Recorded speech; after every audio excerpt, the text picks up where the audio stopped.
Welcome to it, sports fans. It is the MKT Show, Tuesday. It is the 9th of March, the third month. Good for us. Good for us that made a Champions League night. For those of you that are in the Champions League, and Europa League will be on Thursday. So today will be essentially Monday's show. Yesterday, I was struck down with illness. I have not been ill in a very long time, but last night was tough times. Tough times to be alive, but I made it through, and I'm back in business, baby. Back in business. The MKT Show, Cliff Central Sport. Good to be with you. What an awesome weekend, just across the board, right? UFC, Adesanya losing. If you're not an Adesanya fan, I guess that's good for you. And again, hey, listen, if you're going to go up in weight in a sort of pugilist sport, it's going to be tough. That's tough, Adesanya, but he gave it a go. You've got to give him some credit, but weight matters. It just matters. At that level, it matters. Boxing or UFC. I'm not really a UFC guy or MMA guy, but, in boxing, weight matters. And unlucky to him. But in the football, I mean, we'll plenty to talk about. As I do every Monday, where I was right, where I was wrong, go through that. And then I'll chat about Arsenal, because all I've heard about is Arsenal fans complaining about VAR. But we'll certainly have a chat through that. So welcome to it. Sport@cliffcentral.com if you'd like to email us. Otherwise, Cliff Central Sport on all social media platforms. Otherwise, I am MKT, Mike Kilo Tango. MKT Inspires on all social media platforms. Okay, let's get into it. Quite a bit to get through. Where I was right, where I was wrong for this week. We'll start with where I was right. Listen, I told you at the beginning of the season, burnout's real. The personality type of Jurgen Klopp, it's going to burn people out. It just happens. People think dynasties last forever. They don't. They do not last forever. And I was right. Liverpool would burn out this season. And by the way, defending a title is not for everybody. I told you, it's the third season, really, for this Liverpool cycle. And usually third season, team falls off a cliff. I've been saying it since the beginning of the season. Jurgen Klopp and Liverpool, it is over. Forget the dynasty talk. Where I was wrong, Luke Shaw. Listen, I've been critical because, call it whatever you want to call it. There's no reason for the guy to still be overweight, but he's delivering. Okay. Production. Luke Shaw has been the best left back in the Premier League this season. And I think I was dead wrong there. You've got to say the man is performing. He's doing his duties up and down that left wing. No matter what, the aesthetics aren't great, but output. He's been awesome. A goal on the weekend, and he shut it down. I mean, whether it was Sterling or Mahrez on that side, the left for United, it's a lock. So good for Luke Shaw, and I was dead wrong there. Good for United. Where I was right, I said at the beginning of the season, I think Chelsea are still going to come second this season. I think they're coming into their own, and the manager's settling down. I still think, even if they'd kept Lampard, I think they would have been top four. I said they'd come to top four, and I said Chelsea would come second. Folks, you got to have the best players. Chelsea's squad's the second best in the league. I mean, you look at the bench last night. Kante, Pulisic on the bench, Ziyech on the bench. Everton had two keepers on the bench. I was dead right. Chelsea coming top four. Called that even mid-season. Even with Lampard, I think the talent would have come through. Chelsea top four, no problem there. And they're looking better than ever. Not just as a Chelsea fan. Yes, I'm a Chelsea fan, but I was dead right. People were saying Chelsea were coming top six. Come on. With that sort of talent, come on. Where I was wrong, listen, I thought Arsenal would make some progress this season. They won the FA Cup, and they'd roll on. They're worse than ever. This will be the worst Arsenal Premier League team of all time. But again, I think it's important that we all don't get blinded. Mikel Arteta is having to undo 18 years of mediocrity. Now, he's the first manager to come in, and actually he's ripping apart the Wenger years of mediocrity. Wenger stayed 10 years too long, right? But that's Arsenal's problem. Now it's Arteta's problem. Now it's Arsenal's problem.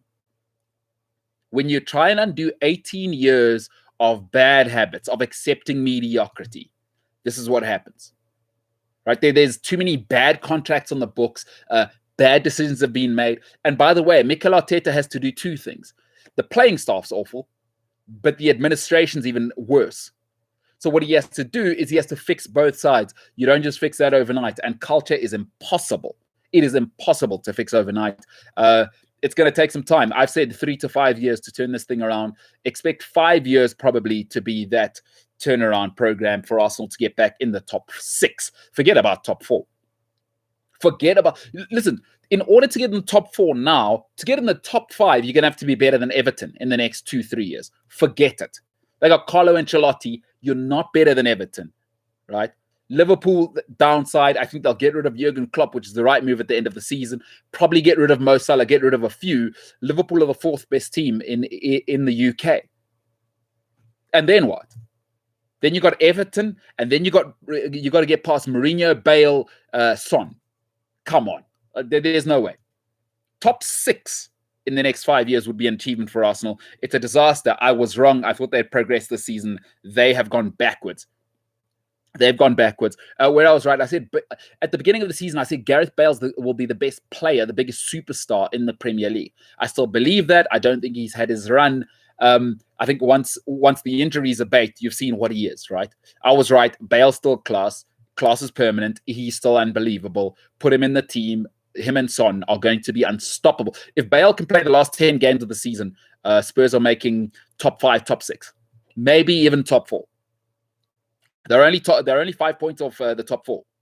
Gareth Bale clicks into gear, and you get Real Madrid Bale from 3 seasons ago. It's going to be a problem for the Premier League because Son Heung-min is another problem. So I was right. Gareth Bale, total class. Where I was wrong, the Manchester derby. Wow, I missed that one. That was the worst performance Man City have given in probably a year and a half. That was shocking.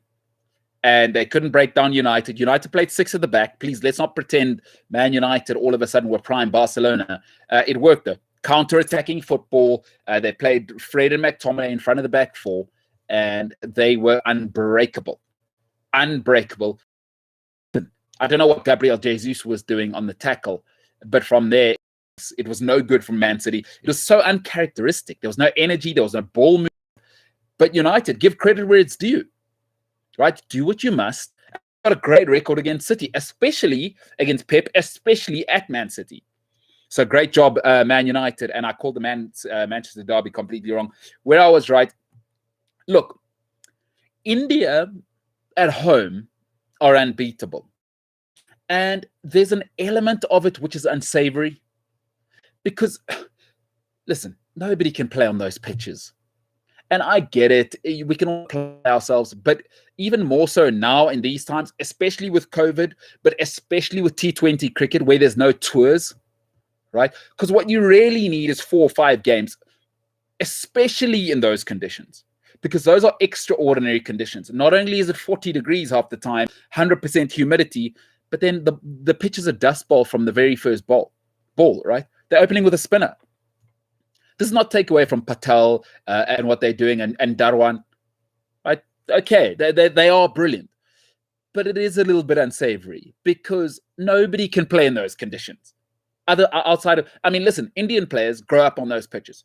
They can play turning. Listen, Dale Steyn would turn it on some of these pitches, right? Honestly.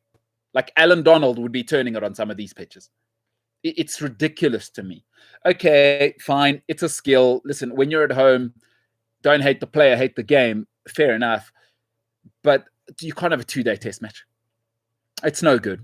That's no good. What we saw there, but okay, people will say India's India. But for me, they're unbeatable at home because you're playing against the ground staff as well. There's nowhere in the world that does it like India.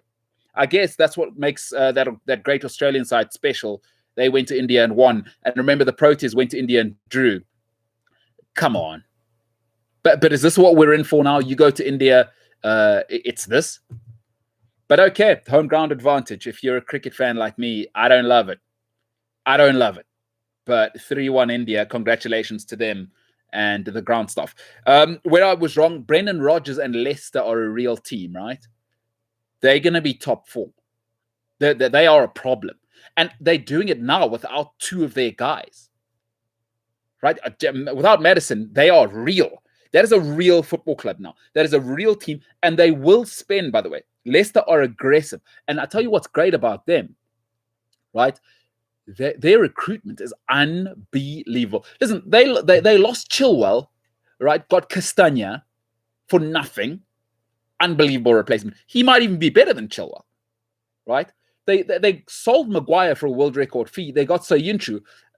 Listen, take your pick. And then they got Fofana, who for me is probably the best young centre back in the league. Just sensational recruitment. They've got the money as well. They will be aggressive. Brendan Rodgers and Leicester, I thought they'd be top 8. They're real. They're real. I thought they'd drop out of the top 4. That ain't happening. Congratulations if you're a Leicester fan. The Foxes are over the moon, I'm sure, if you're a fan. Where I was right, Everton are great. Listen, culture's a difficult thing to build. But when the leadership's great, the rest tend to follow. Carlo Ancelotti's for real. There's nothing he hasn't seen in football. He'll know what needs to be fixed. He'll know what needs to be fixed. They'll fix the defense. Listen, the Chelsea result last night, put that aside. Tuchel's got serious talent. Chelsea have spent £250 million. That's maybe too far for them this season. But expect Everton to come again. You give Carlo Ancelotti 2-3 seasons and maybe £600 million over the next 3 or 4 seasons. What do you think's going to happen? Everywhere he's been, what's his thing? Winning.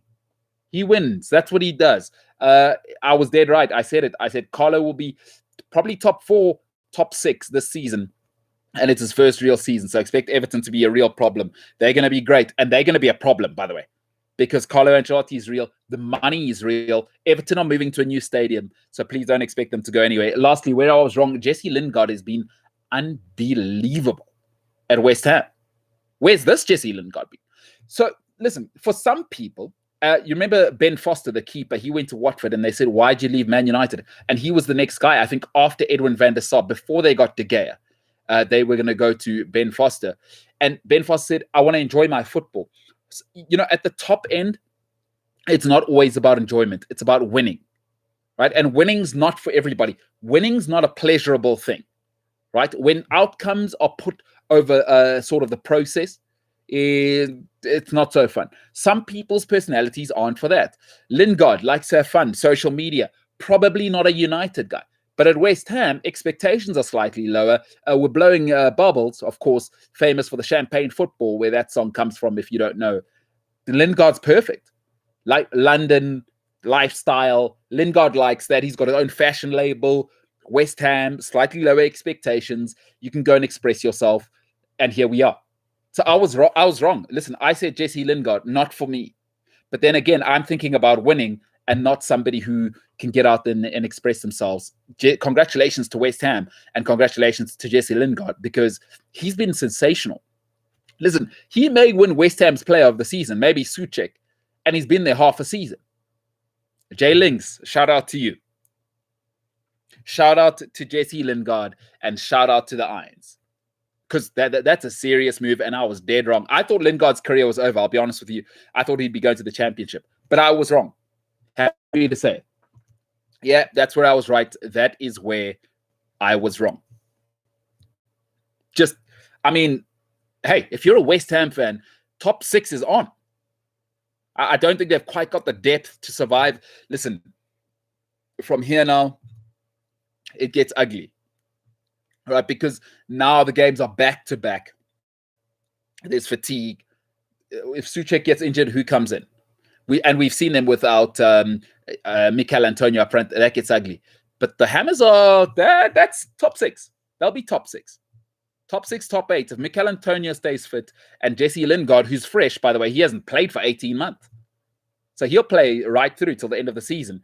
You got Souček. I think that's proper. That's a proper team. The Hammers are they to be reckoned with. Congratulations, Jay Links. All right, let's finish off with the Gunners, right?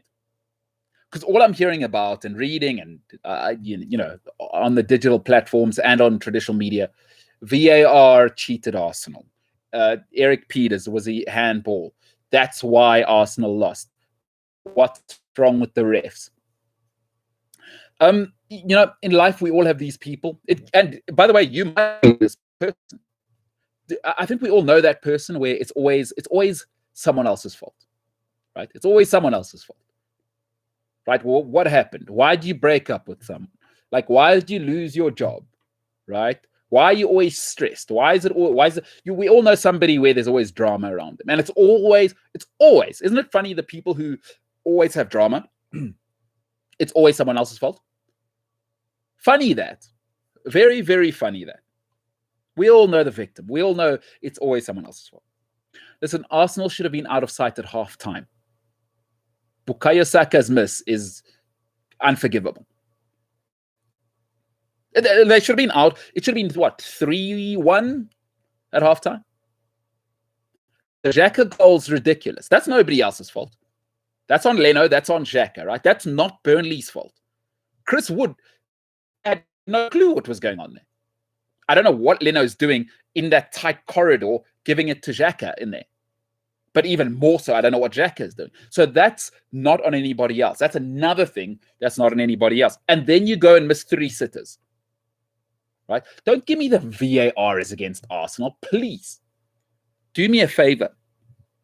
Yeah, you know, the thing about victims, right? In life, I'm sorry, here's the reality. You can only help those that want to be helped. If you want help, I can help you. But you can't help a victim. If somebody's mentality is they're in victimhood, you cannot help them. I'm sorry. That's just how it is. Arsenal need to get out of that. You are not victims, right? The weekend was proof of that. Arsenal should have been out of sight. It should have been 5-1. 5-2 if you miss Chris Wood's sitter that he missed, right? There we go. Problem solved. You score 3 of those 5 sitters that Arsenal had. 5 sitters. VAR is not a problem. Then it's not VAR's problem. Then it's not the rest of the world's problem. Take some ownership. They call it a locus of control if you're into psychology and all of that. It's a locus of control. So generally what people with a sort of a locus, a high level of locus of control is they always look to themselves. What could I have done better? Victims will tell you, oh, there's nothing I could have done. It was so-and-so. So-and-so was late, so that's yeah. So-and-so didn't pick me up. So that's Arsenal. Folks, I'm afraid, you know, with 27 games played, you're not a victim. You're 5 points off the top 8. You are in 10th place after 27 games. Please, can the Arsenal fans stop now? It's nobody else's fault. After 27 games, you are what you are. And you're the 10th best team in England. That's not VAR's fault. By the way, VAR exists for everyone. Right? Nobody's happy about VAR, and there's been shockers for everybody. It's not Man City. Man City aren't first because of VAR. Right? United are United, Chelsea are Chelsea, Leicester are Leicester, Everton are Everton, Liverpool are where they are because Liverpool are what they are. I don't want to hear these Arsenal fans. It's ridiculous. I'm sorry. After 10 games, okay, maybe refs, this, that, the other. 27 games, niche. Yeah, by now you are what you are, right? What Arsenal are is the 10th best team. By the way, they are 5 points off the top 8. And there's 11 games to play. I just want to tell you, by the way, if you're an Arsenal fan and you still got hope, you got West Ham away, Liverpool at home, Everton at home, Chelsea away, and this weekend you've got Spurs who are flying, rejuvenated by Gareth Bale.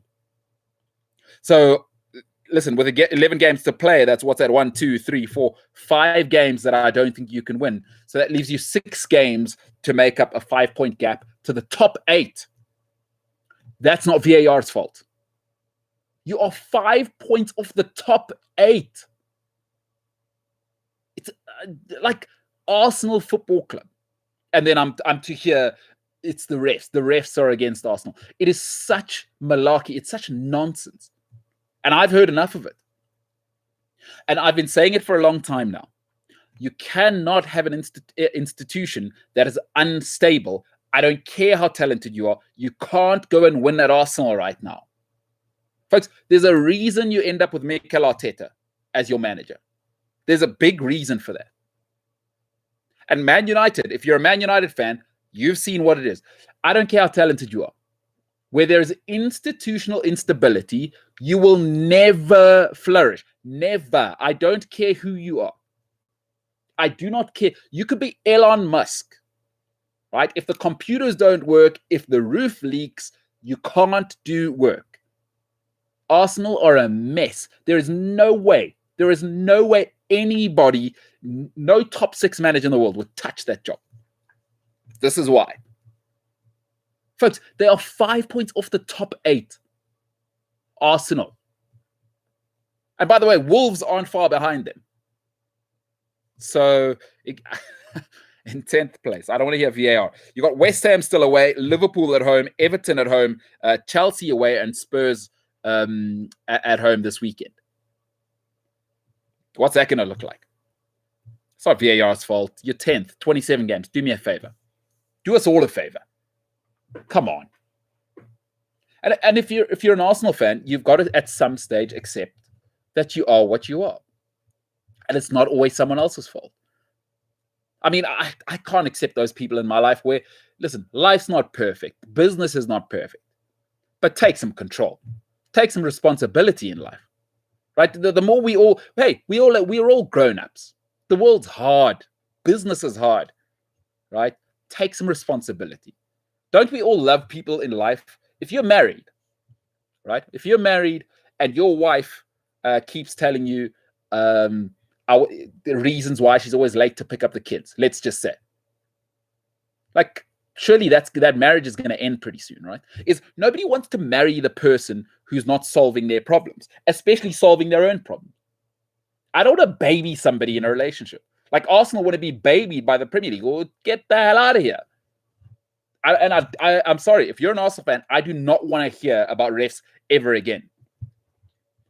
Maybe it's because you were 8th last year and you're a Europa League team now. How about that? How about accepting that reality? All right? Like, hey, this is grown-up life. VAR. If you haven't seen it, just please go and watch the Arsenal highlights. If you haven't seen the game. Arsenal fans, forget it. All right. Love to know what you think. That's it for tonight. I'm MKT. This is the MKT Show on Cliff Central Sport. Click like before you go. If you don't like this content, don't even worry about it. I don't know. Go back to doing your 10-piece puzzle or whatever you were doing before this. And I don't know what you do in your personal life. Maybe you're not doing a puzzle. I don't know. Hey, confession. I've never done a puzzle in my life. I've never, ever done a puzzle in my life. How bored do you have to be to do a puzzle? I know people that do like 1,000-piece puzzles where they glue it together.